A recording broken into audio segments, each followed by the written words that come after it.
ఓ మంచి విషయాన్ని మీతో చెప్తాను, మనసు పెట్టి వాక్యం వినండి. యేసు ప్రభువారు సమాధిని గెలిచి మరణపు ముళ్ళును మెరిచి పునరుద్ధానుడై 40 రోజులు తను తాను సజీవునిగా కనపరుచుకున్నాడు. ఎలాగా ఆమేన్. తిరిగి లేచినట్లుగా రుజువుపరుచుకుని 40 దినాలు ఈ భూమి మీద పునరుద్ధానపు శరీరంతో సంచరించాడు. ఏ శరీరంతో? రైట్. మరియమ్మ అమాంతంగా వెళ్ళి ఆయన పట్టుకోబోతుంటే, ఆగాగా, నేను తండ్రి దగ్గరికి ఇంకెళ్ళలా, నన్ను ముట్టుకోవద్దని కూడా చెప్పారు. ప్రియులారా, ఒక చక్కని సందేశం మీతో పంచుకుంటున్నాను, మనసు పెట్టి వినండి. 40 రాత్రింబగళ్ళు ఆయన ఆయా సందర్భాల్లో, ఆయా ప్రాంతాల్లో, ఆయా ప్రజలకి కనబడి మాట్లాడాడు. మాట్లాడడమే కాదండి, వాళ్ళు తెచ్చిన రొట్టెల్ని చేపల్ని తిన్నాడు. తిని నేనే అని నిరూపించుకుంటూ వచ్చారు. ఈ 40 దినాల్లో ఆయన అనేకమైన కార్యాలు చేశాడు. వాటిలో ఒకటి ఈ పూట మీతో చెప్తాను, బాగేనండి. పునరుద్ధానం అయిపోయింది, ఈస్టర్ పండుగ అయిపోయింది, హల్లెలూయా స్తోత్రం అనుకుంటున్నారా? అవ్వలేదండి, ఇంక చాలా ఉంది. ఆయన ఈ 40 దినాల్లో అనేక కార్యాలు చేశారు. వాటిలో ఒక్కటి చదువుదాం. అపోస్తల కార్యాల గ్రంథం 1వ అధ్యాయం 3వ వాక్యాన్ని చక్కగా చదువుదాం. శ్రమ పడిన తరువాత అగుపడుచు రౌండప్ దేవుని రాజ్య విషయాలు గురించి బోధిస్తూ చూపి తనకు తాను సజీవునిగా కనపరుచుకున్నారు. ఆమేన్. అనేక రుజువుల్ని, ప్రమాణాలను చూపించి, విన్నారా? నేను మీతో పంచుకోవాలనుకుంటున్న మాట ఏంటంటే, దేవుని రాజ్యమును గూర్చి బోధ. ఈ 40 దినాలు ఆయన ఎక్కడికి వెళ్ళినా ఏం ప్రకటించాడంటే, దేవుని రాజ్యమును గూర్చి బోధించాడు. Praise the lord. ఇప్పుడు తలపైకి ఎత్తాలి. ప్రకటన వేరు, బోధించటం వేరే. సువార్త ప్రకటించబడటం, బోధ అంటే లోపల ఉన్న వాళ్ళకి ఎడ్యుకేట్ చేయటం. ఎట్టున్నారా? ప్రకటన అనేది చాయిస్, బట్ బోధ ఉందే, డాక్ట్రిన్ ఉందే, అది మస్ట్ అండ్ షుడ్, ఖచ్చితంగా నేర్చుకోవాలి. అది సువార్తని ప్రకటించాడు శరీరధారిగా. 3.5 సంవత్సరాలు ఆయా ప్రాంతాలు కాలి నడకను తిరిగి, దేశాలు తిరిగి దేవుని రాజ్యానికి సంబంధించిన సువార్తని ఆయన ప్రకటించాడు.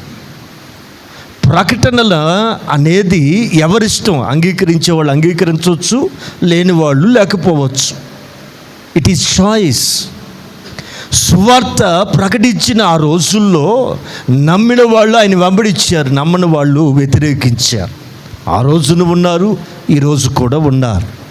ఎట్టున్నారా? ప్రకటనలు మీకు అర్థమయ్యే భాషలో చెప్తాను, కొంచెం తలపైకెత్తే. ఇది వరకు కూరగాయలు అమ్మేవాళ్ళు ఏది అమ్మినా నోరు పోయేటట్టు అరిసి పీల్చేవాళ్ళు. టెక్నాలజీ పెరిగింది, ఇంత మైకట్టుకుని, ఎట్టినారా? పొలోమంట నిద్రపోకుండా, నిద్రపోయిన వాళ్ళకి ఏమన్నా నిద్ర లేకుండా, ఒకళ్ళతో చీపుర్లోళ్ళు అదే గోల, కూరగాయలోడు అదే గోల. ఎట్టినారండి? చివరికి జుట్టు అమ్ముకునే వాళ్ళు కూడా గిన్నెలు అనుకుంటే వాళ్ళు వచ్చేస్తారు. మాకు ఈ కాలనీ ఏంటో కానీ లేచి మొదలకు మైకులు పెట్టుకుని తిరిగేస్తున్నారండి. ఏంటన్నారండి? వాళ్ళు ప్రకటించుకుంటూ వెళ్తారు, కావలసిన వాళ్ళు పిలుచుకుంటారండి. ప్రకటించుకునే స్వేచ్ఛ, అవకాశం వాళ్ళకు ఉంది, ప్రకటించుకుంటూ వెళ్తున్నారు. కావలసిన వాళ్ళు పొందుకుంటారు. అర్థమైందా? ఏంటన్నారండి? ప్రకటన వేరండి, బోధ వేరండి. పునరుద్ధానుడైన యేసు 40 దినాలు దేవుని రాజ్యాన్ని గురించి బోధించాడు. కనబడిన వాళ్ళందరికీ, కలిసిన ప్రతి ఒక్కరికి ఆయన ఏం చేసినాడంటే, ఏ రాజ్యం అది చెప్పాలా ఏ రాజ్యం, దేని గురించి బోధించాడు ఆయన? దేవుని రాజ్యమును గూర్చి ఆయన బోధించెను. ఆమె బోధ అంటే ఇది ఇండోర్ వాళ్ళకి, అవుట్డోర్ వాళ్ళకి ప్రకటిస్తాం, అది చాయిస్ వాళ్ళకి. వాళ్ళు దాన్ని అంగీకరించవచ్చు, అంగీకరించకపోవచ్చు, అది వాళ్ళ చాయిస్ అది. బట్ బోధ అనేది ఖచ్చితంగా నేర్చుకోవాల్సిందే. ప్రియులరా, మనకు ఒక మంచి బోధకుడు ఉన్నాడు. ఆయన ఎవరంటే పరలోకం నుండి వచ్చిన బోధకుడివి. నికోదేమేమంటాడు? అయ్యా, దేవుని యొద్ద నుండి వచ్చిన బోధకుడువు నువ్వు. దేవుడు నీకు తోడై ఉంటే తప్ప ఇలాంటి సంగతులు ఎవ్వరూ చెప్పలేరయ్యా అంటాడు నికోదేము. మనం ఈ లోక సంబంధమైన విషయాల కంటే కూడా దేవుని రాజ్య సంబంధమైన విషయాల్ని నేర్చుకుందాముగాక. ఎట్లా 4 మాటలు చెప్తాను, మనసు పెట్టండి. బోధించెను. యూదా తన పత్రికలో చక్కని మాట రాస్తాడు. యూదా పత్రిక 3వ వాక్యం చదువుతారు. యూదా పత్రిక 3వ వాక్యాన్ని చదువుతారు.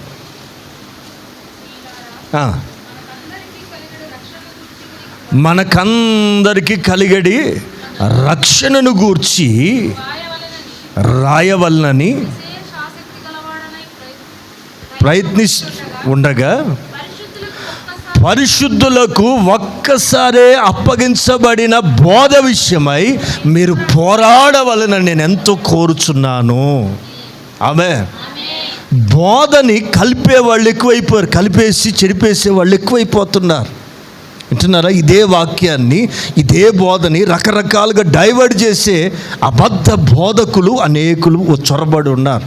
దాని గురించి అంటాడు 17వ వాక్యంలోంచి, అయితే ప్రియులారా,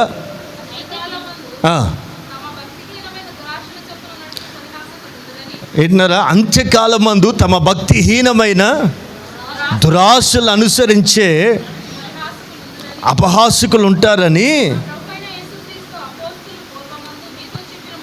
మీతో చెప్పిన మాటలను మీరు జ్ఞాపకం చేసుకోనండి. వింటున్నారా? అబద్ధాలు చెప్పేవాళ్ళు అనేకులు వస్తారు. వీళ్ళెవరంటే స్వకీయ దురాశలు అనుసరించి నడుచుకునే అపహాసకులు. ఎవరంటే ప్రకృతి సంబంధులు. ఆత్మ లేకుండా కూడా సేవ చేసేవాళ్ళు వస్తారు. పరిశుద్ధాత్మని నమ్మకుండా సేవ చేసేవాళ్ళు వస్తారు. పరిశుద్ధాత్మ అనుభవం లేకుండానే బోధకులుగా చలామనే వాళ్ళు వస్తారు. ఏ దినాల్లో? దీన్ని బట్టి గుర్తుపట్టండి. ఈ రోజున పాపులారిటీ కలిగిన వాళ్ళందరూ ఏం చెప్తున్నారు, ఏం బోధిస్తున్నారు సంఘానికి? మీకు అందరూ తెలుసు, అందరి గురించి తెలుసు, మీకు ఇంకా లోతుగా తెలియాలని మాటలు చెప్తున్నాను. పెద్ద పెద్ద ప్రసంగికులుగా చలామణి అవుతున్న వాళ్ళు సంఘానికి ఏం చెప్తున్నారో గుర్తుపట్టాల. ఎట్టినారండి? వీళ్ళందరూ కూడా ఎవరంటే ప్రకృతి సంబంధులు. రెండవది, ఆత్మ లేని వాళ్ళు అయి ఉండి ఏంటన్నారు? వాళ్ళు ఏం చేస్తారు? డైవర్ట్ చేసేస్తారు. మనం నేర్చుకున్న విశ్వాసాన్ని కూడా భ్రష్టు పట్టిస్తుంటారు. కొన్ని మంచి మాటలు నేర్చుకుందాం. బోధ విషయమై మీరు పోరాడాలి. ఎందుకంటే అనేకులు రహస్యంగా చొరబడి ఈ బోధని నాశనం చేయటానికి అనేకులు లేస్తారని ఆ రోజే యోధా క్లియర్గా చెప్పారు. వింటున్నారండి?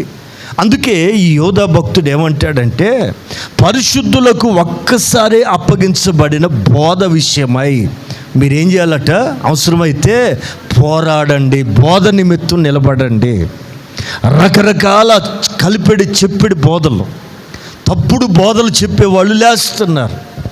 ఎలాగో చెప్తాను నేనండి. ఒకడంటాడు యేసు నామములోనే బాప్తిస్మం పొందాలని ఒకరు అంటారు. యేసు ప్రభు ఏం చెప్పారు? తండ్రి యొక్కయు కుమారుని యొక్కయు పరిశుద్ధాత్మ నామములోనికి త్రిత్వాన్ని నోటితో ఒప్పుకొని బాప్తీసం పొందమని. కానీ దుష్టుడు ఏం చేశాడు?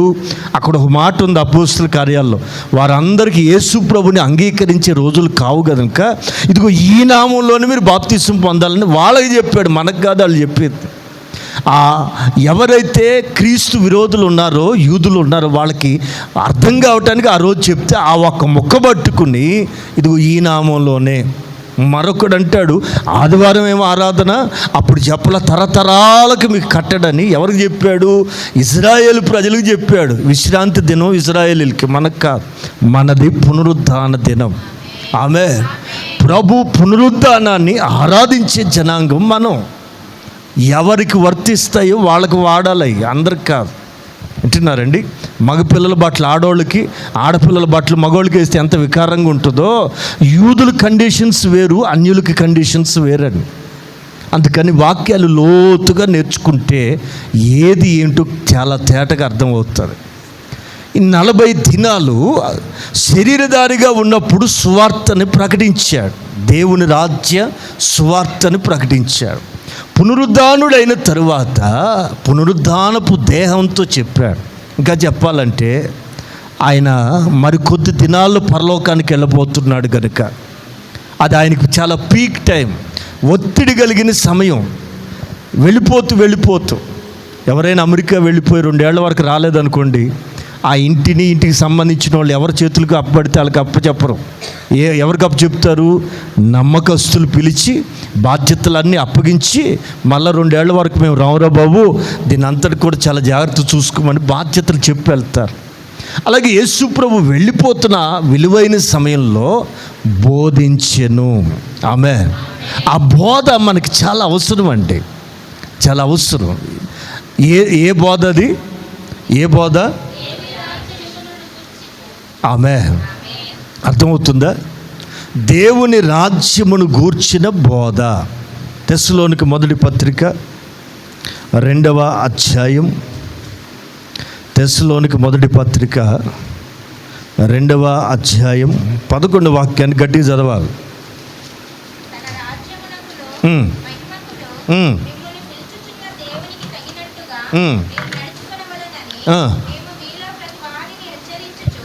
తన రాజ్యమునకు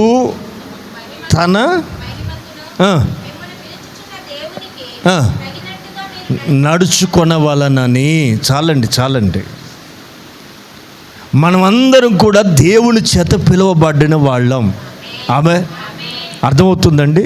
ఆయా వ్యవహారాల మధ్యలో, ఆయా కులాల మధ్యలోంచి, ఆయా అలవాట్ల మధ్యలోంచి, ఆయా పరిస్థితుల్లోంచి దేవుడు నిన్ను కనుగొని ప్రేమించి పిలుచుకున్నాడు. We are chosen people. మనం ఎవరో? దేవుడు చేత ఎన్నుకోబడిన ప్రజలం. దేవుడే నిన్ను ఏర్పాటు చేసుకున్నాడు అనేది వాస్తవం. అర్థమవుతుందండి?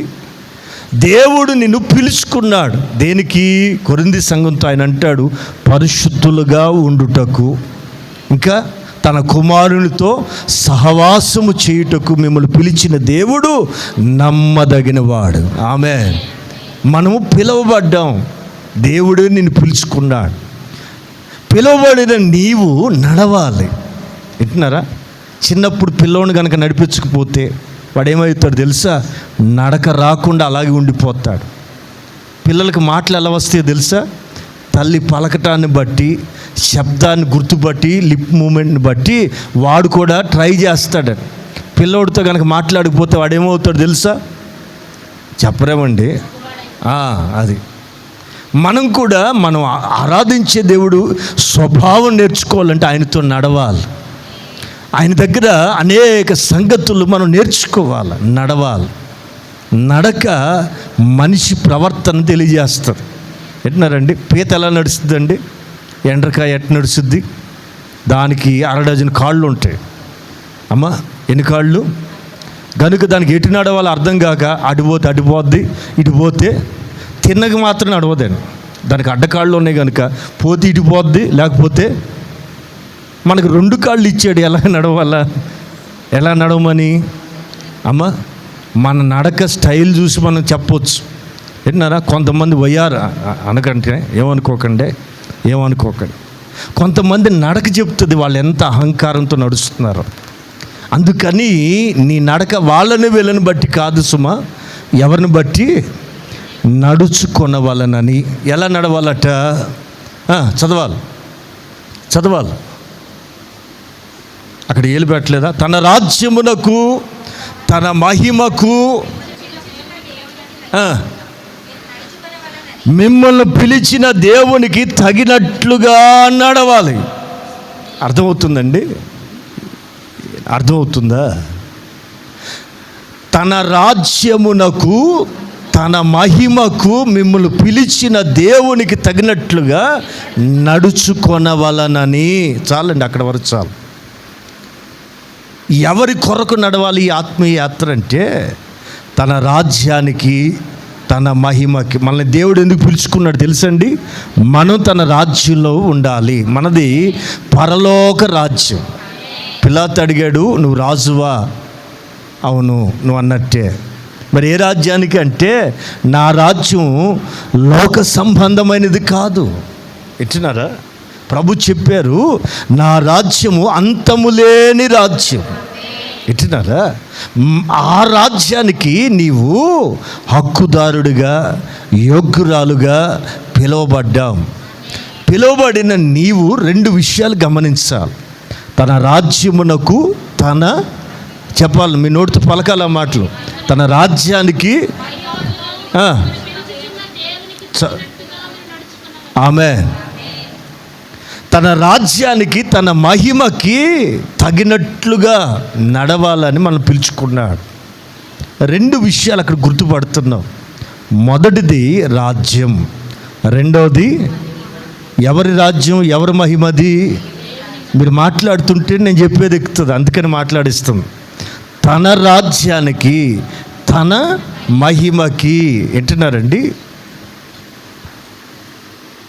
నిత్య మహిమకు తన రాజ్యానికి యోగ్యులుగా ఉండుటకు మిమ్మల్ని పిలిచిన దేవునికి తగినట్లుగా మేము నడవమని. ఈ మాట ఇట్లాగే పెట్టుకుని కొంచెం ముందుకెళ్తాం. రాజ్యం.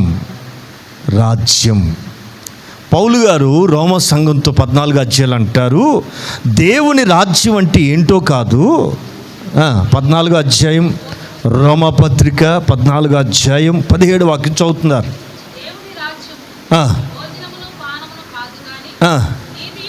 నీతియు సమాధానమును. ఆమేన్. దేవుని రాజ్యం అంటే ఎలా ఉంటుంది? దేవుని రాజ్యం, ద కింగ్డమ్ ఆఫ్ గాడ్, దేవుని రాజ్యం. ఈ లోక రాజ్యాలన్నీ కొట్టుకు చేస్తున్నాయి ఆధిపత్యం కోసం. ఈ లోక రాజ్యాలన్నీ కొట్టుకుంటున్నాయి ధనం కొరకు, బంగారు కొరకు. కానీ నా ప్రభు ప్రాణం పెట్టింది దేని కొరకై అంటే ఈ లోక రాజ్యం కొరకు కాదు. తనకు ఒక రాజ్యం ఉంది. తన రాజ్యం కొరకు, తన మహిమ కొరకు మనము ఆ రాజ్యంలో ఉండటానికి, మనము తన మహిమను ధరించుకుని తన యొద్ద ఉండుటకు మిమ్మల్ని పిలిచిన దేవునికి మీరు ఈ లోకంలో తగినట్లుగా నడవమని. ఆమె ఆయన ఏమని బోధించాడు? రాజ్యమును గూర్చి బోధించాడు. ఏంటి ఆ రాజ్యం? ఆమె ఆ రాజ్యం ఎలా ఉంటుంది? భోజనము పానం కాదు ఆ రాజ్యంలో ఉండేది. ఏంటారా? ఏ రాజ్యమైన కొట్లాడుకునే దేనికి? నీళ్ళ కోసం లేదా తిండి కోసం. ఏంటారండి? ఈ దేశంలో కానీ పరాయి దేశంలో కానీ ప్రపంచంలో కానీ యుద్ధాలు ఎందుకు జరుగుతాయి అంటే ఆధిపత్యం కొరకైనా లేదా తిండి కొరకైనా. ఏంటారు? పేదోడు ఎప్పుడు తిరుగుబాటు చేస్తాడు? ఆకలి మండిపోతుంటే సావుకు తెగించి తిండి కోసమైనా ఎదురు తిరుగుతాడు. కానీ ఆ రాజ్యంలో భోజనము పానం కాదు, నీతి సమాధానం. పరలోక రాజ్యం అనుభవం ఈ భూమి మీద మీరు పొందాలి. దేవదూతలు యేసుప్రభు పుట్టినప్పుడు ఈ ప్రపంచాన్ని ఏమని దీవించారంటే, పరలోకమందు ఎలాగో భూమి యందును అలాగునే నెరవేర్చబడాలి. అది జరగాలి. ఏంటది? అదిగో పరలోకపు అనుభవం. ఆ పరలోక రాజ్యపు ఆ అనుభవం ఈ భూమి మీద మనం కలిగి ఉండాలి. ఏంటది? నీతి. విన్నారా? రైచియస్నెస్, నీతి. ఈ లోకపు నీతి విన్నారా? మనుషుల నీతి దేవుని ఎదుట మురికి గుడ్డలు. మరి ఏంటా నీతి? దేవుని చిత్తము తెలుసుకుని ఆయన చిత్తము నెరవేర్చటం నీతి. యేసు రక్తము చేత కడగబడినప్పుడు ఆ నీతి మనకు సంక్రమిస్తుంది. అర్థమవుతుందండి? ఆ నీతి కలిగిన వారమై ఉండాలి. రెండవది సమాధానం. మనకేముండాలండి? ఆమె చూడండి, నువ్వు కానీ సమాధానంగా ఉండటానికి ప్రయత్నం చేస్తే బీపీ రాదు. ఎవరెంత రెచ్చగొడుతున్నా యేసు రక్తం అంటూ ఉండండి, బీపీ రాదండి. వింటున్నారా? వాళ్ళు 4 అంటే నేను 44 అంటాను. నేను ఏమనుకుంటున్నావు? నేను అస్సలు తగ్గనండి. అందుకు కాదు షుగర్ వచ్చింది. వింటున్నారా? సెల్స్ చచ్చిపోతాయి తెలుసా? కోపంతో పళ్ళు పటపట కొరికితే మీరు బ్లడ్ టెస్ట్ చేసి చూడండి, కొన్ని వేల సెల్స్ కణాలు చచ్చిపోతాయి. ఆ తీవ్రతకి మనలో ఉన్న జీవకణాలు చచ్చిపోయిన ఈ కుళ్ళు బట్టి రోగం అవుతుంది. అందుకని సాధ్యమైనంత వరకు ఎలా ఉండాలా? సమాధానం. ఎవరి మీద కోప్పడకూడదండి, ఎవరి మీద రెచ్చిపోకూడదండి, ఎవరి మీద పగబెట్టుకోకూడదండి. ఎప్పుడు చూడు అంతరంగంలో ఏముండాలంటే సమాధానం. యేసుప్రభువు వారు చెప్పారు, నా శాంతినే నేను మీకు అనుగ్రహిస్తున్నా, లోకం ఇచ్చినట్టుగా కాదు. నేనే శాంతి కలిగి ఉన్నానో అదే సమాధానం మీకు కూడా పంచి వెళుతున్నా.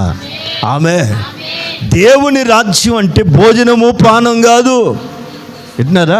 నీతి, సమాధానం. మూడోది, ఈ 3 అనుభవాలు ఏ వ్యక్తి అయితే కలిగి ఉంటాడో అతడు ఖచ్చితంగా దేవుని రాజ్యంలో ఉన్నట్టే.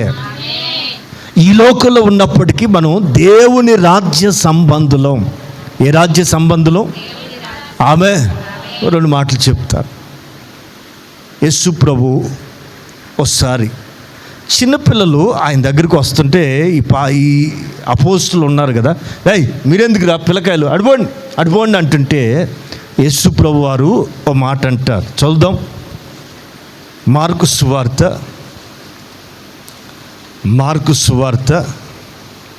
10వ అధ్యాయం 14-15 వాక్యాలు చదువుతాం త్వరగా.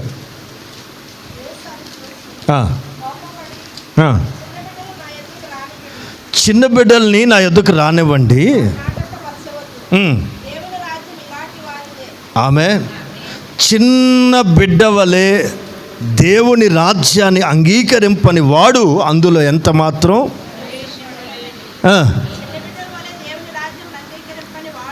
దేవుని రాజ్యానికి నీవు సిద్ధపడాలంటే ఎలా మారాలి? యేసుప్రభువు వారు చెప్తున్నారు, మొట్టమొదటిది చిన్న బిడ్డల వలె మారాలి. చిన్న పిల్లలు అయిపోవాలట. అదే క్రొత్తగా జన్మించటం అంటే. పసిపిల్లలకి అప్పుడప్పుడు కొట్టుకుంటారా, మళ్ళీ అప్పుడప్పుడు భుజాల మీద చేతులు వేసి తిరుగుతుంటారు. ఆ పిల్లలు తెచ్చిన తగాదాలకు పక్కింటి వాళ్ళు వాళ్ళిద్దరు కొట్టు చేస్తారు కానీ ఇరుగు పొరుగు. ఈ పిల్లలు పొద్దున్న కలిసి మళ్ళీ దుమ్ములు ఆడుతూనే ఉంటారు. అది అట్లా కలవాల. ఎంతమంది అట్లా కలుస్తారండి? అత్త గోడలు కలుస్తున్నారా? అమ్మ అక్క చెల్లెలు కలుస్తున్నారా? పొద్దున్న తిట్టుకోవాలి, సాయంత్రం అక్క టిఫిన్ చేసేవా అనాలా, అక్క ఏం కూర అనాలా. ఎన్నరా పగబెట్టుకుని ఏం సాధిస్తారో అర్థం కాదండి. అదిగో ఆ అనుభవం మారాలి. ఆమె దేవుని రాజ్యం అని ఆవేశపడుతున్నాం కదా. ఆ రాజ్యానికి సిద్ధపడాలంటే ఈ క్వాలిటీస్ మనకు ఉండాలి. మొట్టమొదటిది చిన్న బిడ్డల వలె మార్పు చెందాలి. ఆమె అందుకే చెప్తున్నారు ఆయన, ఇలాంటి వారిదే దేవుని రాజ్యం. ఫస్ట్ దేవుని రాజ్యానికి హక్కుదారుడిగా ఉండాలంటే, దేవుని రాజ్యానికి నువ్వు సిద్ధపడాలని మొట్టమొదటిగా చిన్న బిడ్డల వలె మార్పు చెందాలా, మార్పు రావాలి. ప్రైజ్ ది లార్డ్, హల్లెలూయా. ఇలాంటి వారిదే దేవుని రాజ్యం. చదవాలి త్వరగా. 15 వాక్యం కూడా చదువు.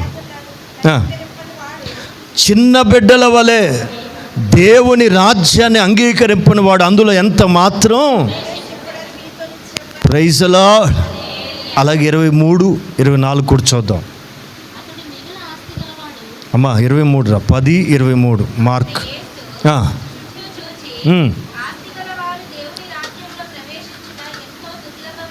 విన్నారా?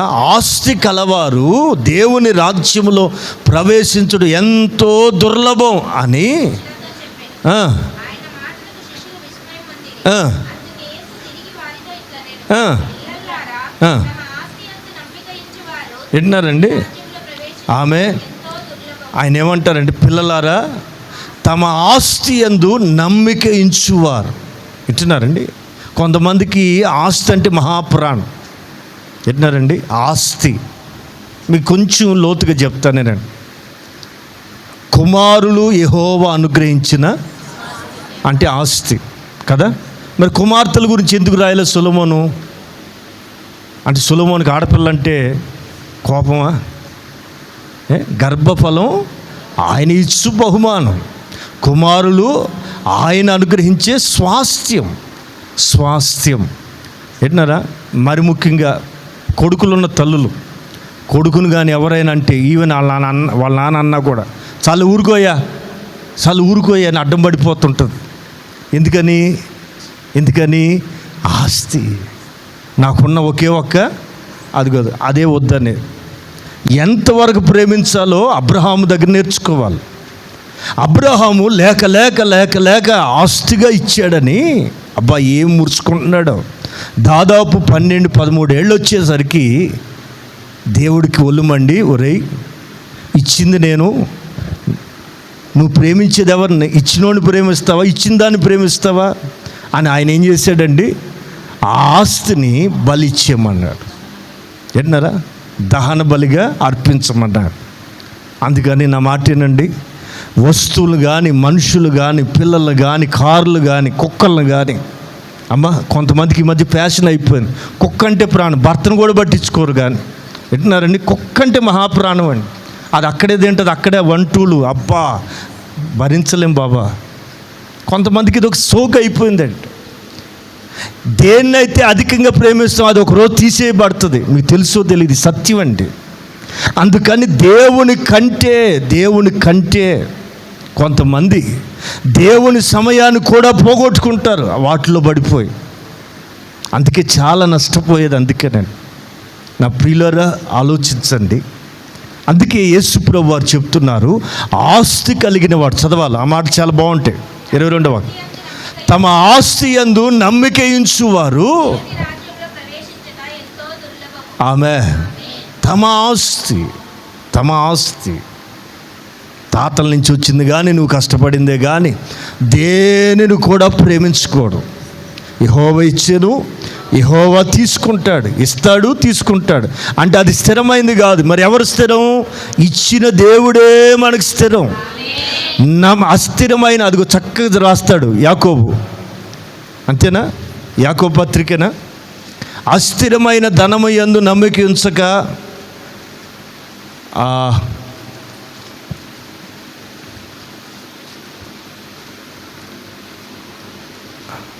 తిమోతి పత్రిక, అమ్మ తిమోతియేనా? 1 తిమోతి 6:17 చదవాలి. ఇహమందు ధనవంతులైన వారు ఏం కాక, అందరూ మాటలు తీసి చదవాలి. 1 తిమోతి పత్రిక 6:17 వాక్యం చదువుతున్న చక్కగా బైబిల్ గమనిద్దాం. ఇహమందు ధనవంతులైన వారు గర్విష్ఠులు కాక.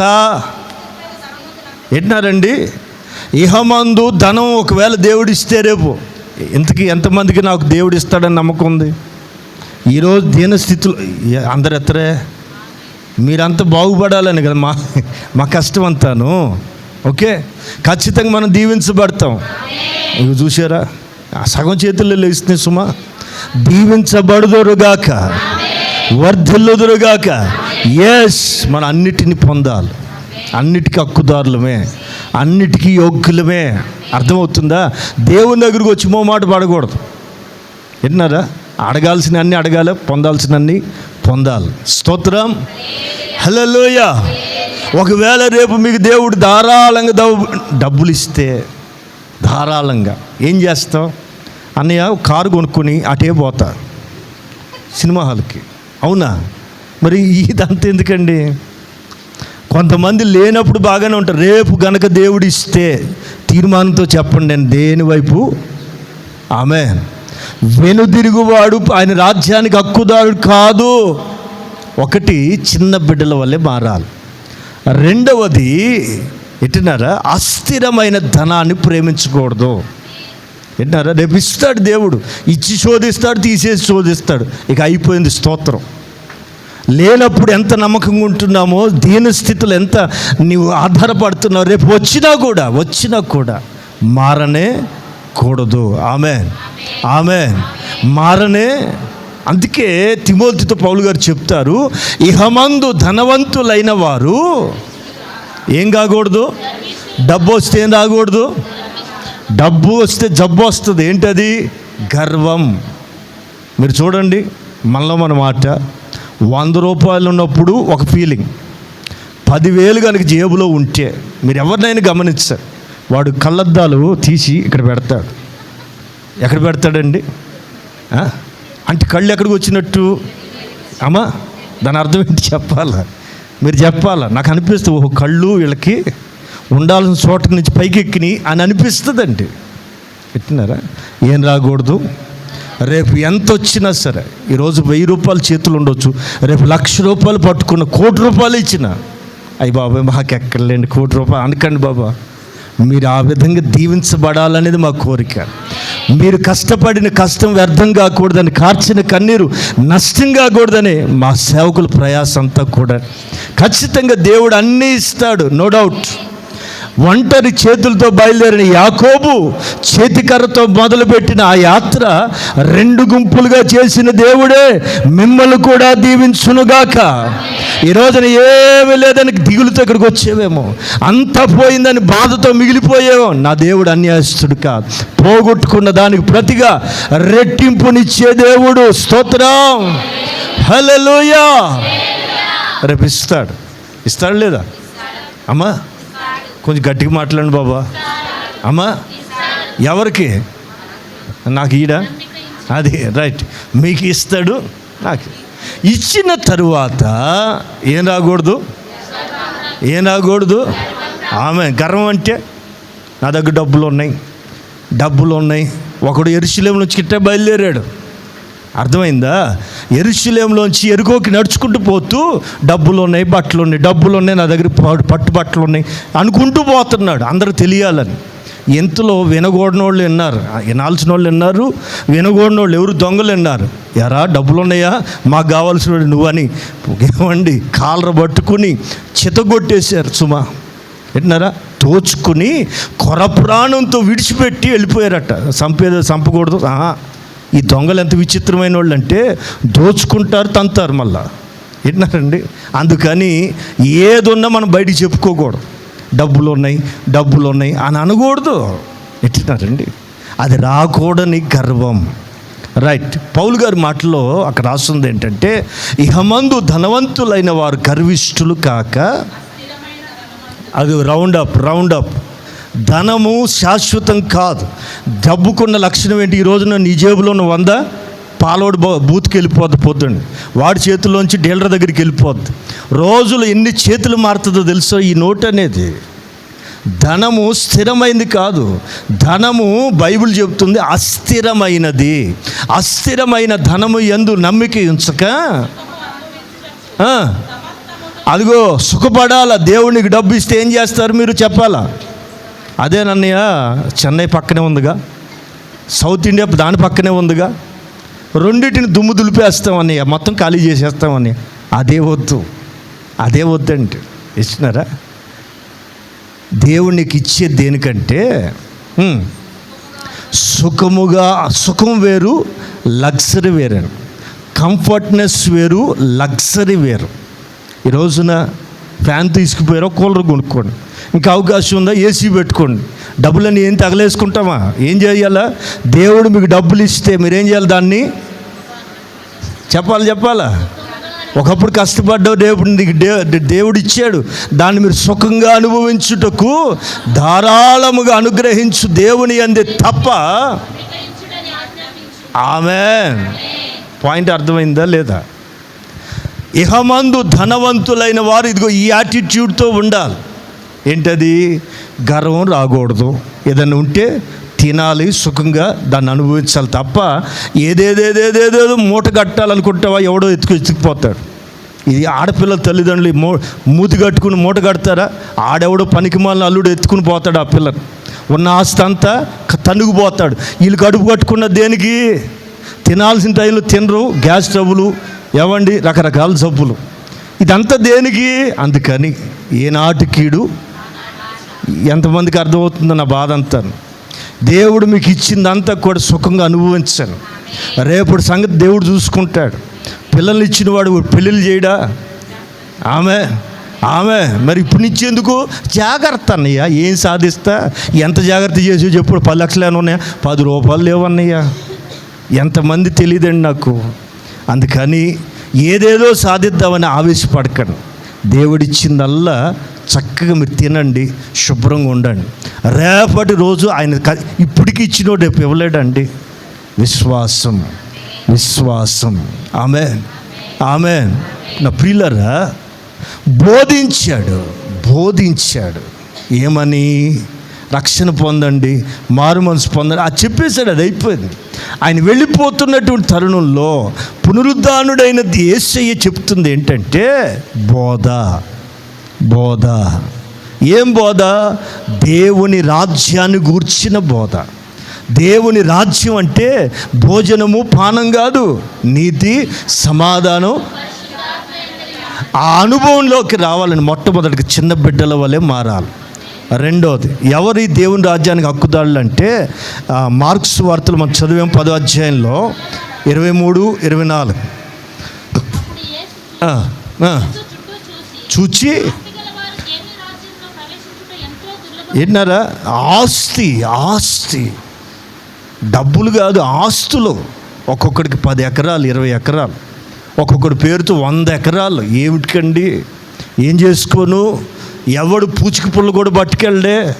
ఇదన్నీ తెలిసిన కూడా ఎందుకు ఆరాటం? అదే దేవుని చిత్తాన్ని ఎరగక తమ కొరకే బ్రతికే ఆ బ్రతుకుందే దౌర్భాగ్యమని స్థితి అని. అందుకే యేసుప్రభువు వారు చెప్తున్నారు, ఆస్తి కలవారు దేవుని రాజ్యమునకు. ఆమేన్. అంటే దాని అర్థం ఏంటంటే, ఒకటి చిన్న బిడ్డల్లాగా మారాలి. రెండవది ఈ ధనం మీద మనసు లేకుండా బ్రతకాలి. స్తోత్రం. యోబుని ఆ దేశంలోనే అంతగా హెచ్చించాడు. యోబు వంటి వ్యక్తి ఆ దేశంలోనే లేడు. ధనం విషయంలో కానీ పేరు ప్రఖ్యాతుల్లో కానీ అంతగా దీవించాడు. కానీ యోబు దేని మీద మనసు పెట్టలేదు? వెనకున్న ఆస్తుల మీద కానీ పేరు ప్రఖ్యాతుల మీద కానీ ఎప్పుడు మనసు పెట్టలేదు. సమస్తం ఖాళీ అయిపోయి ఒంటరిగా మిగిలిపోయినప్పుడు అంటాడు, యెహోవా ఇచ్చెను, యెహోవా తీసుకున్నాడు, యెహోవా నామమునకు స్తుతి కలుగునుగాక. ఇదిగో ఇలాంటి మనసు కలిగి ఉండాలి. విన్నారా? ధనం మీద మనసు ఉండకూడదు. రైట్. మరొక మాట చదువుదాం. లూకా సువార్త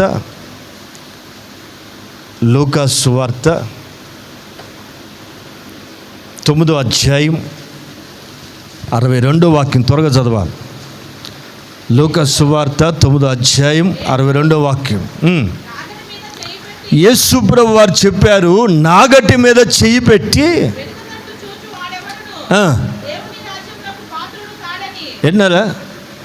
నాగటి మీద చెయ్యి పెట్టాం అంటే అర్థం ఏంటి మీకు తెలుసా? వ్యవసాయం చేసిన వాళ్ళకి తెలుసు, వ్యవసాయం చేయటం చూసిన వాళ్ళకి తెలుసు.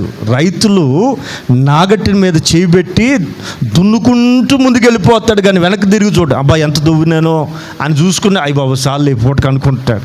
అందుకని వెనక్కి చూడండి, దున్నాల్సింది ఎంత ఉందో అదంతా పూర్తి చేయాలని ఆరాటంతో ముందుకే చూస్తాడు తప్ప వెనకకు తిరగడు. అందుకే యేసుప్రభువు వారు ఆ విషయాన్ని గుర్తు చేస్తూ అంటారు, నాగటి మీద చెయ్యి పెట్టినవాడు. మనం అందరం కూడా వెనుకకు చూడమని, చాలు చేసింది చాలని వదిలిపెట్టేసాం. స్తోత్రం. దేని మీద ప్రమాణం చేసాం? యేసు రక్తం మీద చేతులు వేసి ప్రమాణం చేసాం. అయ్యా ఇక లోకంతో నాకు పని లేదు, లోకంలోనికి వేరై మారు మనసు పొందానని నాగటి మీద చేయబెట్టాం బాప్తిస్మంలో. దాని మీద చేయబెట్టిన వాడు ఎటు చూడకూడదు, ఇక ఎటు చూడకూడదండి? గత జీవితం వైపు తిరిగి చూడకూడదు. ఈ పట్టణం తగలబడబోతుంది, ఈ పట్టణం కాలిపోబోతుంది, రండి లేవండి అని చెయ్యి గుంజుకుని లోతుని, తన భార్యని, పిల్లల్ని తీసుకుని దేవదూతలు తీసుకుని వెళ్ళిపోతుంటే మరి ఎవరి వైపు ఎవరు ఎటు చూడలేదు సుమా. లోతు భార్య మాత్రం ఏం చేసింది? అమ్మ, ఆ పట్టణం కాలిపోతుంటే కేకలు పెడతా ఉంటే లోతు కానీ తన కడుపును పుట్టిన ఆడపిల్లలు కానీ ఎవరి వైపు చూడకుండా పొలోమంటే ముందుకు వెళ్ళిపోతుంటే మరి ఈమెకి ఎవరు గుర్తొచ్చినట్టు? అలా ఆయనకి తెలియకుండా చిట్టిపాటు వేసి ఉండొచ్చు, అంతేనా? మరి ఇంకేం గుర్తుంటుందండి? ప్రాణం కంటే ఆస్తి ఎక్కువ? ప్రాణం కంటే ఇంకేదైనా ఉందా? వెనక్కి చూసావా చచ్చిపోతావు అంటే కూడా సాక్షాత్ దేవుడే హెచ్చరించినా కూడా ఏం చేసింది ఆవిడ?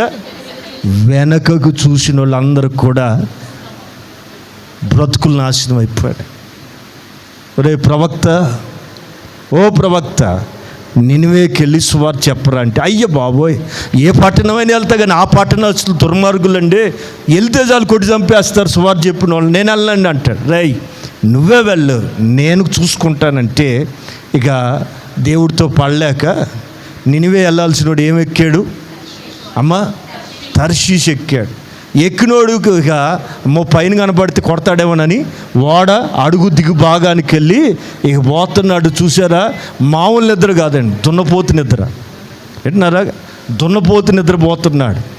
ఎంత నిద్ర అంటే ఓడ మీద తుఫాన్ రేగితే కెప్టెన్ ఏం చేశాడు? వాళ్ళలో ఉన్న సరుకు అంతా తీసేస్తే తేలిక అవుతుందని సరుకు అంతా నేలపాలు చేశాడు. అయినా ఆగట్లేదు. ఇక సావేశారని అని చెప్పి వాడ ఖచ్చితంగా మునిగిపోద్ది, చచ్చిపోతామని చెప్పి కెప్టెన్ ఏం చేశాడు? చివరి ప్రయత్నంగా, ఒరు బాబు, ఎవడి దేవుడికి వాళ్ళు మొక్కుకోండి, ఎవరో ఒకరు కాపాడకపోతారా అని అందరికీ అన్ని ఫ్లోర్లో అందరికి చెప్పేసి, ఎందుకైనా మంచిది అడిగిన ఇంకెవడైనా మిగిలాడేమని చెప్తే ఇదిగో మన మహానుభావుడు గుర్రు పెట్టి నిద్రపోతున్నాడు. పోతుంటే ఈ కెప్టెన్ ఏమని పిలిచాడు తెలుసా? He's a prophet, is a great prophet. తెలుసా? ఓరే నిద్రపోతా, ఏమొచ్చిందిరా ఇంత నిద్రపోతున్నావు? అల్ల కల్లోలం జరిగి అందరూ కేకలు పెడుతున్నా కూడా నీకు మెలుగు రాలేదా? అదే వింటున్నారా? ముందు చూసేవాడు మెలుగుగా ఉంటాడు, వెనక తిరిగిన వాడికి దెయ్యం నిద్ర పడుతుందండి. దెయ్యం నిద్ర ఎట్లా ఉంటుందో తెలుసా? ఇక అది ఆ నిద్ర వేరులేదు. వింటున్నారండి? యోనా ముందుకు వెళ్ళవలసిన వాడు తారుమారై తిరగబడి వెనక్కి తిరిగాడు. కెప్టెన్ వచ్చి తిడుతుంటే, అటు తిట్టకండి, మీకు సంగతి చెప్తానంటాడు. ఏం చెప్పు అంటే, ఇంత తుఫాన్ రావటానికి కారణం ఏంటో తెలుసా? ఇంత పెద్ద తుఫాను నీకు తెలుసా? నేనే, నన్ను దేవుడు ముందుకెళ్ళమన్నాడు, నేనైతే వచ్చా. వెనక్కి తిరిగిన పుణ్యానికి నాకే కాకుండా నాతో ఉన్న మీకు దరిద్రం పట్టుకుంది. నన్ను తీసి సముద్రంలో పడేయండి, తుఫాను అణిగిపోద్ది. అయితేనే తెలుసు నేను లేస్తే మంచోడిని కాదని, ఎందుకని తుఫాను అణిగిపోద్ది. వీళ్ళకి తెలియాలా? నేనే కాదు, నేను నాశనం అవ్వాలా, అందరూ నాశనం అవ్వాలని గాఢ నిద్రపోతున్నాడండి. ముందుకెళ్లాల్సిన వాడు వెనుదిరిగిన పుణ్యానికి తనకి మాత్రమే కాదు నష్టం, తనతో ఉన్న వాళ్ళకు కూడా నష్టం. దేవుని పిల్లలారా, ఆలోచించాలి. ఒకటి, చిన్న బిడ్డల వలె మార్పు చెందాలి. రెండవది, అస్థిరమైన ధనం మీద నమ్మకం ఉంచుకోకూడదు. ఆస్తి కలిగిన వారు దేవుని రాజ్యానికి హక్కుదారులు కారు. మూడవది, విన్నారా? నాగటి మీద చేయి పెట్టిన వాళ్ళు వెనక్కి చూడకూడదు. అర్థమవుతుందా? వారు దేవుని రాజ్యానికి పాత్రులు కానేరరు. స్తోత్రం, హల్లెలూయా. రైట్, ఇక్కడ వరకు బాగానే ఉందిగా. దేవుని రాజ్యానికి ఎవరు హక్కుదారులు అవుతారు? ఒకటి, మారు మనసు పొందాలి, చిన్న బిడ్డల్లాగా మారిపోవాలి, నిర్మలమైన మనస్సాక్షి కలిగిన బ్రతకాలి. రెండవది, విన్నారా? ఆస్తి యందు నమ్మిక ఉంచేవారుగా ఉండకూడదు. ఆస్తి నమ్మొద్దు. నా మాటేనండి, నీ పొలం నీకు అక్కర కాదు, రక్షించుటకు గుర్రము అక్కరకు రాదు. అర్థమవుతుందండి? ఏ రాజు సేనా బలము చేత రక్షింపడు. అర్థమవుతుందా? అందుకని ఆస్తి మీద నమ్మకం ఉంచకూడదు. మూడవది, నాగటి మీద చేపెట్టి నీవు వెనక్కి తట్టు చూడకుండా ఉన్నట్లయితే దేవుని రాజ్యానికి పాత్రులుగా మార్చబడతాం. రైట్? తెస్సలోని పత్రికలో పౌలు గారు ఏమన్నారు? తన రాజ్యమునకు తన మహిమకు తగినట్లుగా నడుచుటకు మిమ్మల్ని పిలిచాడు. నడుచుకొనాలి. చాలండి, ఎట్లా?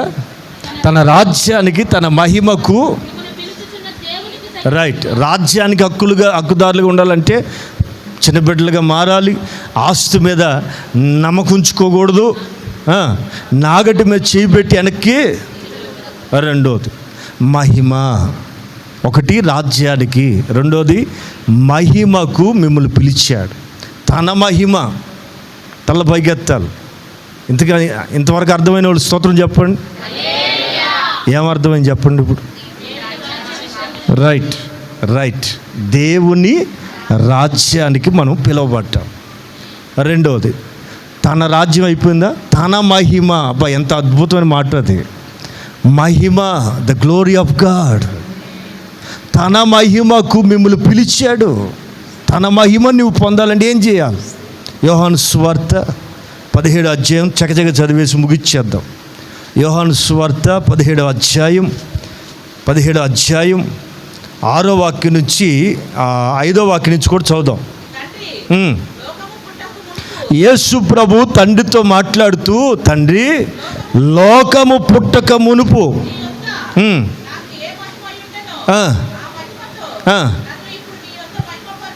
ఆమె లోకము పుట్టక మునుపు అంటే భూమి తయారు చేయబడక మునుపు ప్రభు అయిన యేసు క్రీస్తు ఎలా ఉన్నాడు ఆ మాటను బట్టి గుర్తుపట్టాల. లోకము పుట్టక మునుపు తండ్రి నీ యొద్ద నాకు ఏ మహిమ ఉండేనో ఆ మహిమ చేత నీవు నన్ను ఇప్పుడు మహిమపరచు. ఆమె మహిమపరచటం, గొప్ప చేయబడటం. తండ్రిని అడుగుతున్నాడు. వీళ్ళకి తెలియాలి నేను ఎవరినో అనుకుంటున్నారు పిచ్చోళ్ళు. నీవే నన్ను పంపావని వీళ్ళందరికీ అర్థమయ్యేటట్టుగా చెయ్యి అని 17వ అధ్యాయం అంతా యేసు ప్రభు గెత్సెమనే తోటలో ప్రార్థన చేస్తూ మాట్లాడుతున్నారు. ఇక్కడ 5వ వాక్యం చదివారుగా, 6వ వాక్యం చదవరు. ఇక్కడ నుంచి గమనించాలి. లోకము నుండి ఎవరికి? లోకము నుండి నీవు నాకు అనుగ్రహించిన మనుషులు. లోకం అంతా కూడా ఎవరి హ్యాండ్ ఓవర్లో ఉందండి? ఆమె. నీవు ఇప్పుడు ఎవరి చేతిలో ఉన్నావు? యేసయ్య చేతిలో ఉన్నావు. అంతకుముందు ఎక్కడున్నావు? అపవాది బంధకాల మధ్యలో ఉన్నావు. స్తోత్రం. వాడి బంధకాల్లోంచి విడిపించి దేవుని హస్తపు నీడలోకి వచ్చినందుకు దేవునికి స్తోత్రం కలుగును గాక. స్తోత్రం. హల్లెలూయా.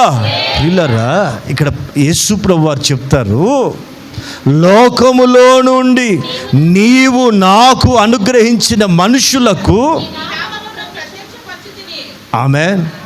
తండ్రి ఎవరో అర్థమయ్యేటట్టుగా చెప్పాడు యేసయ్య. అంత మాత్రమే కాదు, ఆమె వారు నీవారై ఉండిరి. ఆమె వారు అండర్లైన్ వాళ్ళు విన్నారా? తన రాజ్యమునకు, తన మహిమకు మనల్ని పిలిచాడు. ఒకటి రాజ్యంకి వెళ్ళాలంటే విన్నాం. రెండవది తన మహిమను ధరించుకోబోతున్నాం. విన్నారా? ఆ మాటలు చెప్పాడు ఆ 40 రోజుల్లో. తన రాజ్యాన్ని గూర్చి, తన మహిమను గూర్చి వివరించాడు ఆయా సందర్భాల్లో. ఒకటి రాజ్యానికి సిద్ధపడుతున్నాం, ఓకే. మహిమ ఎలా ధరించుకోవాలి? యేసు ప్రభు ధరించుకున్న మహిమని పరలోకంలో నీవు కూడా ధరించుకోబోతున్నావు. ఎలా?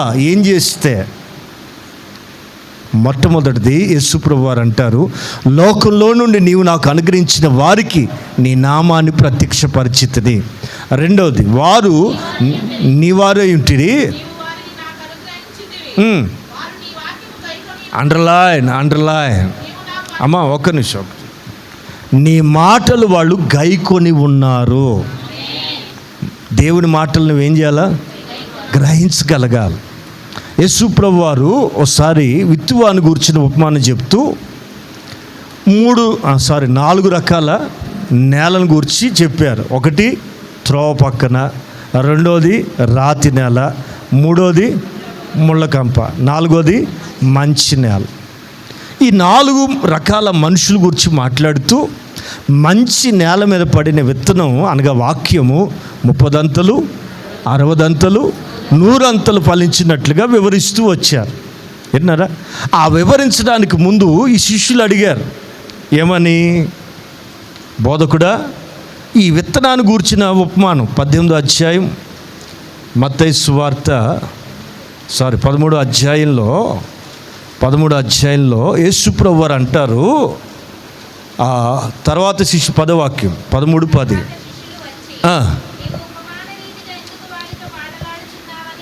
అయ్యా ఉపమానంగా చెప్తావేంటి, మాకేం బుర్రకెక్కట్లేదు అంటారు వీళ్ళు. అప్పుడు యేసుప్రభువు వారు శిష్యులతో ఏమంటారంటే,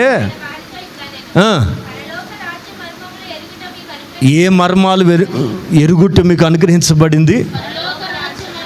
వాళ్ళు సాధారణమైన మనుషులరా, రొట్టెల కోసం చేపల కోసం వస్తారు. ఆ రొట్టెలు పెట్టిన దాకా నేను చెప్పింది తింటారు, వెళ్ళిపోతారు, వాళ్ళకి ఎక్కదో త్వరగా. మరి మీరెవరు?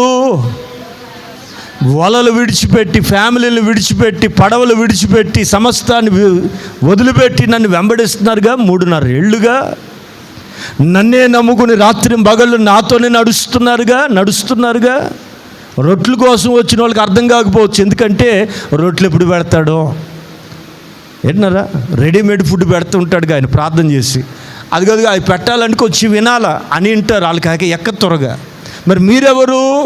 రొట్టెల కోసం వచ్చిన వాళ్ళు కాదు, నీవే జీవపు మాటలు కలిగిన వాడు అని రక్త మాంసాలు బయలుపరచలేని సత్యం చెప్పిన పేతురు గారు అందులోనే ఉన్నాడు.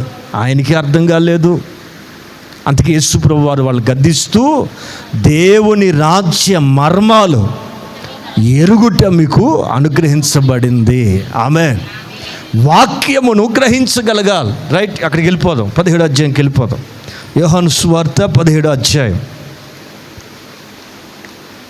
17వ అధ్యాయంలో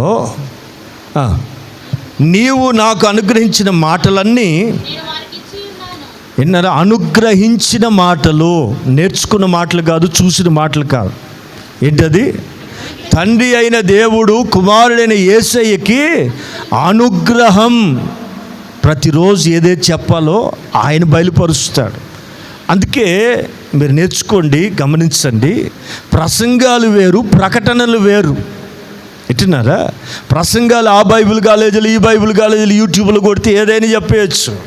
బట్ మనకు కావాల్సిందేంటి? వాక్యము 2 రకాలు, రేమా అండ్ లోగోస్. వాక్యం 2 రకాలు.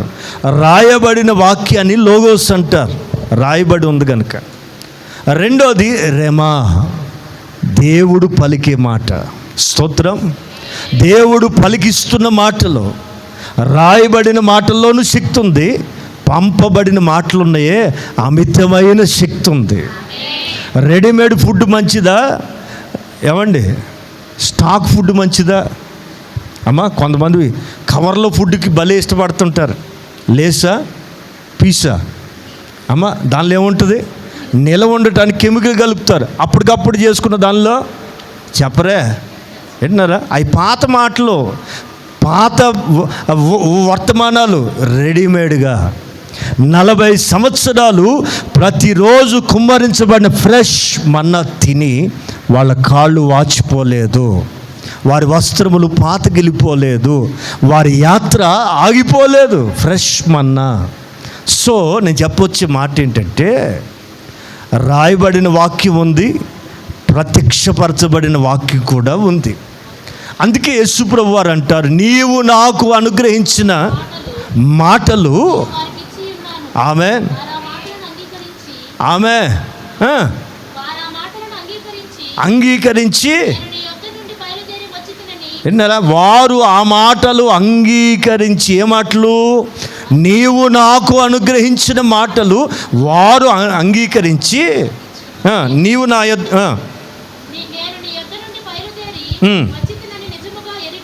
నిజముగా ఎరిగి. Praise the lord.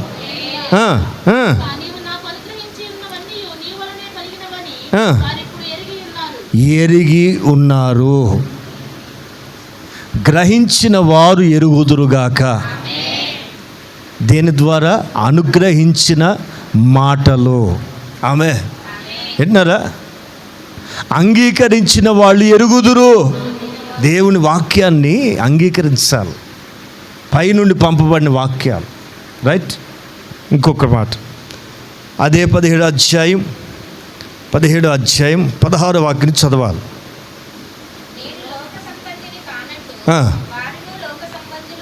అండర్లైన్. యేసు ప్రభు వారే ప్రకటిస్తున్నారు, నేను లోక సంబంధిని కానట్టు. నేను ఎలాగ లోక సంబంధంగా బ్రతకలేదో అలాగ లోక సంబంధిగా లేనట్టుగా నేను లోక సంబంధిని కానట్టు వారు కూడా లోక సంబంధులు కారు. Praise the Lord. 20వ వాక్యం చదవాలి. మరియు నీవు నన్ను పంపితివని లోకము నమ్మునట్లు.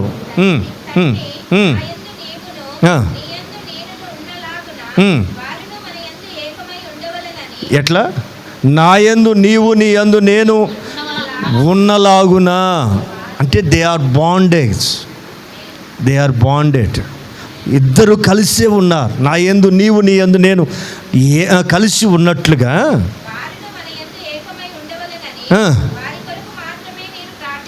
అదిగో తండ్రితోనూ కుమారునితో నువ్వు కలిసి బ్రతకాల, ఏకమై కలవాల. Praise the lord. ఉండునట్లు వారి కొరకు ప్రార్థన చేస్తున్నా. మనము ఏకమై ఉన్నలాగునా. వింటున్నారండి? నీవు తండ్రితోనూ కుమారునితోనూ, నేను ముందే చెప్పాగా 2వ కీర్తన, కుమారుని ఏం చేయాలి? మనం ప్రతిరోజు ముద్దు పెట్టుకోవాలి. అంటే ప్రభుని ప్రేమించాలి. అలా చేయకపోతే తండ్రి ఏం చేస్తాడు? అది తండ్రికి మహాకోపం వచ్చేస్తాడు. యేసు ప్రభుని ప్రేమించిపోతే ఇంకెలాగా? యేసు ప్రభుని అంగీకరించిపోతే తండ్రిని ఎలా అంగీకరిస్తావు? అందుకే ఇక్కడ ఏమన్నా మనము ఏకమై ఉన్నలాగున. ఆమేన్. ఏమని కోరుకుంటున్నాడు? మనతో ఈ భూమి మీద ఏమండి తన నిత్య మహిమకి, తన రాజ్యానికి పిలిచినటువంటి మనం వారిరువురితో ప్రతిదినం ఏకమవ్వాలి. ఏకమై అంటే కలిసిపోవాలి. ఏకమై ఉండులాగున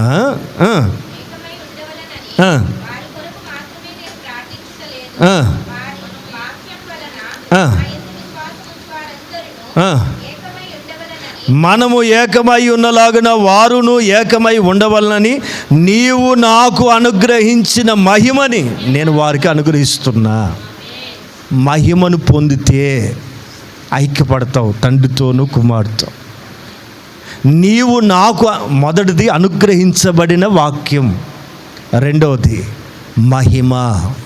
దేవుని మహిమను నువ్వు పొందాలి. దేవుని మహిమను నువ్వు అనుభవించాలి. The glory of God. ఏదైనా ఆదాము ఏదైతే పోగొట్టుకున్నాడో, సంఘము ద్వారా, యేసు రక్తం చేత కడగబడిన సంఘం మీద పరిశుద్ధాత్మ ద్వారా ఆ మహిమ కుమ్మరించబడుతుంది. ఎప్పుడైతే ఒక వ్యక్తి పరిశుద్ధాత్మ చేత నింపబడతాడో, పరిశుద్ధాత్మ చేత అభిషేకించబడతాడో, ఆ మహిమ అనుభవిస్తారు. అర్థమవుతుందా? మహిమను అనుభవించాలి. అందుకే యేసుప్రభు వారు చక్కగా చెప్తారు, మనము ఏకమై ఉన్నలాగున వారును ఏకమై ఉండవాలి. నీవు నాకు అనుగ్రహించిన మహిమని నేను వారికి ఇచ్చి తిని, వారి యందు నేనును నీవును ఉండుట వలన వారు సంపూర్ణముగా చేయబడి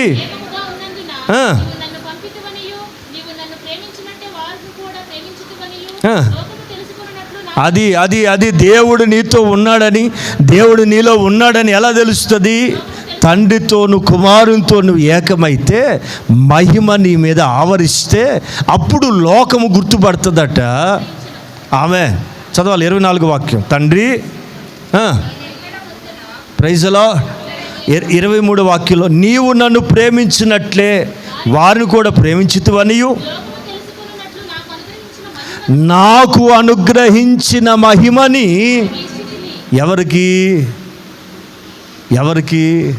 లోకములో నుండి అనుగ్రహం పొందిన వాళ్ళు. విన్నారా? లోకంలోంచి బయటకు వచ్చిన వాళ్ళకి మొదటిది వాక్యం అర్థమవుతుంది. వాక్యము పైనుండి వచ్చిన మాటలు అర్థమవుతాయి. రెండోది లోకంలోంచి బయటకు వస్తే ఆయనకి తండ్రి భూమి మీద ఏ మహిమని ఇచ్చాడో అదే మహిమని ఇదిగో సంఘానికి మనకిస్తున్నాడు. Praise the Lord. Praise the Lord. నా మహిమని నేను వారికి అనుగ్రహించి తిని. ఓకే, కొంచెం 24. లోకములో నుండి నీవు నాకు అనుగ్రహించిన వారును నా మహిమను స్తోత్రం. ఇదిగో లోకం నుంచి బయటకు వస్తే, లోకాన్ని, లోక ఆశలు విడిచిపెడితే, యేసయ్యకి రేపు తండ్రి ఇవ్వబోయే మహిమని ఇదిగో నీవు చూస్తావు. అర్థమవుతుందా? తన రాజ్యానికి, తన మహిమకు మిమ్మల్ని పిలిచాడు. తన రాజ్యాన్ని చూడాలని, తన మహిమని, రేపు తండ్రి అయిన దేవుడు యేసయ్యకి ఇవ్వబోతున్న మహిమని మీరు చూడవాలని లోకంలో నుండి మనల్ని ఏర్పరచుకున్నాడు. లోకములో నుండి మనం అనుగ్రహముగా ఇవ్వబడ్డాం తండ్రికి. స్తోత్రం. ఇంత మూలంగా చెప్పొచ్చే మాట ఏంటంటే, ఆయన ప్రాణం పెట్టాడు, స్తోత్రం. తిరిగి లేచాడు, స్తోత్రం. ఆయన ఆరోహణుడు అయిన రీతిగా పునరుద్ధానపు శరీరంతో 40 దినాలు దేని గురించి మాట్లాడాడు వెళ్ళిన చోటల్లా అంటే ఆమె మారుమనసు పొందమని కాదు. మరి బాబు, దేవుని రాజ్యాన్ని కట్టడానికి వెళ్తున్నా, ఆ రాజ్యంలో మీరు అందరూ రావాలి, ఈ సంగతులు నా ప్రజలందరికీ చెప్పి బోధించండి. ప్రకటించడం కాదు. ఆయన మత్తయి సువార్తలు ఏమంటారు? మత్తయి సువార్తలు ఏమంటారు? సర్వ సృష్టికి వెళ్ళి అమ్మా అదేనా? త్వరగా చదవండిరా. మత్తయి 28. అదే ఆజ్ఞాపించితును.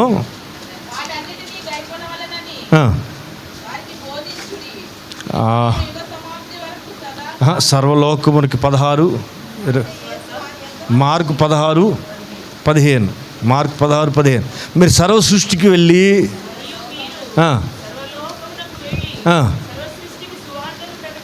అది విన్నారా? సువార్తని ప్రకటించమని, బాప్తీసాలు ఇమ్మని చెప్పాడు. మరొక మాట దానికి మించి సంఘానికి చేర్చబడిన వాళ్ళకి చెప్తున్న మాట ఏంటంటే, మీరు బోధించాలి. ఏమని? బోధ ఏమని? తన రాజ్యమునకు, తన మహిమకు మిమ్మల్ని పిలిచిన దేవునికి తగినట్లుగా నడుచుకున్న వాళ్ళనని. ఆమె పిల్లలు ఏదో పండగ క్రైస్తవులాగాను, ఆచార క్రైస్తవులుగా ఉంటే శక్తి లేదు, నామకార్థంగా ఉంటే బలం లేదు, కార్యాలు జరగవు. నువ్వెవరో తెలుసా? రేపు ప్రభుకి ఇవ్వబోయే మహిమ నీ కళ్ళతో చూడబోతున్న వ్యక్తివి. నిన్ను దేవుడు ఏర్పరచుకున్నాడు. లోకములో నుండి అనుగ్రహించబడిన నీవు మొదటిది రాజ్య మర్మాలు గ్రహించగలగాలి. రెండోది ఆయనకి ఇవ్వబడిన మహిమ నువ్వు ధరించుకోవాలి. మహిమను పొందాలంటే పరిశుద్ధాత్మ అభిషేకం అవసరం. ఎవరైతే పరిశుద్ధాత్మ చేత నింపబడతారో దేవుని మహిమ ఆ వ్యక్తి అంతరంగంలో కుమ్మరించబడుతుంది. మహిమ నుండి అధికమైన మహిమకి పరిశుద్ధాత్ముడే సిద్ధపరచునుగాక. యుగ యుగాలు తన రాజ్యానికి, మహిమకి ప్రభు మనందరిని సిద్ధపరచునుగాక. ఆమేన్.